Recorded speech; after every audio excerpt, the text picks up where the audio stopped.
and he just knifed some people. So the crazy part is, this is one of Al-Qaeda's hand-selected senior commanders for the attack, and he couldn't even keep his cool outside of some bar in Germany, right? Good for us. Al-Qaeda's probably freaking out. The U.S. government, I don't think he's even gone to question him yet, and this is the only person they have behind bars right now who has active knowledge of not just the Homeland plot, but potentially the plot against President Trump as well.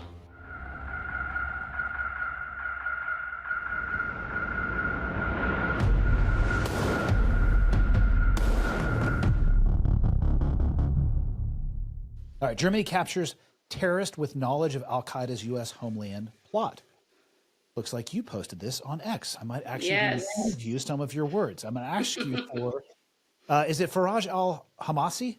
Yep, correct. Look at my mastery of the English language. That was a total guess, by the way. All right, Libyan national Faraj al-Hamasi was recently detained in Germany following a mass stabbing in, Bielefeld? Bielefeld? How do you say that one? I don't know. I've never been to that city. It's the first time I've ever heard of it. All right. So we're going to call that Bielefeld. And there's a chance I'm wrong, but we're going to just go ahead and move on. What hasn't been publicly acknowledged is that Faraj was actually designated to be one of the attackers in Al-Qaeda's next U.S. Homeland plot. I'll be honest with you, I didn't even hear about this. Like, as I was looking at the show notes, so I'm fascinated with your take on this. He was slated to travel from Germany to the United States to participate directly in what insiders are already calling the next 9/11. So what caused him to attack? Now, was it drugs and patience, or did the U.S. visa get denied?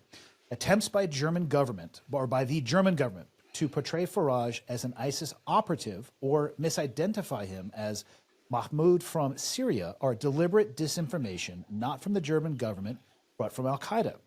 As we warned, ISIS is being used as a cover.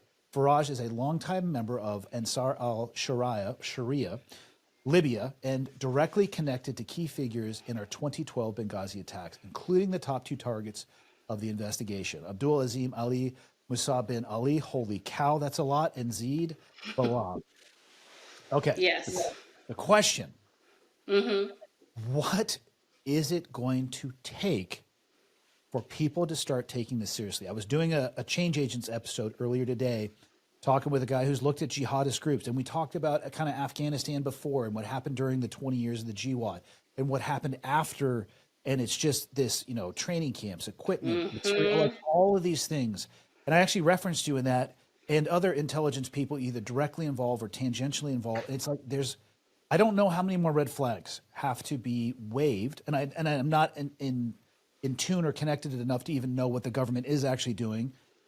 But what is it going to take for the government to finally take this seriously? Yeah, I mean, the government's doing pretty much nothing in Afghanistan. They're not collecting on Al-Qaeda. They're definitely not collecting on these camps. Faraj, for example, was Ansar al-Sharia, like you said. That's the group that attacked us in Benghazi. He traveled to Afghanistan. He got put into this plot. He actually went to Turkey. He was going to come to the United States from Turkey. And then what happened is Ziad, who you brought up in summer 2023, got arrested at the airport. They were co-located in Turkey at the time.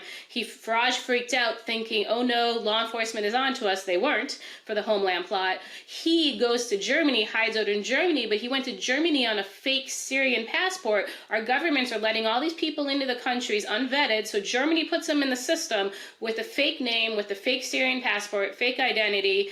They gave him paperwork under this, right? The crazy part is he's outside of some bar and someone upsets him, and he just knifes some people. So the crazy part is, this is one of Al-Qaeda's hand-selected senior commanders for the attack, and he couldn't even keep his cool outside of some bar in Germany, right? Good for us. Al-Qaeda's probably freaking out. The U.S. government, I don't think he's even gone to question him yet, and this is the only person they have behind bars right now who has active knowledge of not just the Homeland plot, but potentially the plot against President Trump as well. What an operational, not to give anybody an advice, but what an operational failure for that guy to lose his cool. I don't know anything about the situation. Right. But if you're such a key player, like, hey man, your job is to fly under the radar, not knife people in Germany. Yeah, one of the issues is a lot of these terrorists in training camp have taken different drugs, and we saw during the Hamas attacks they were on a lot of drugs.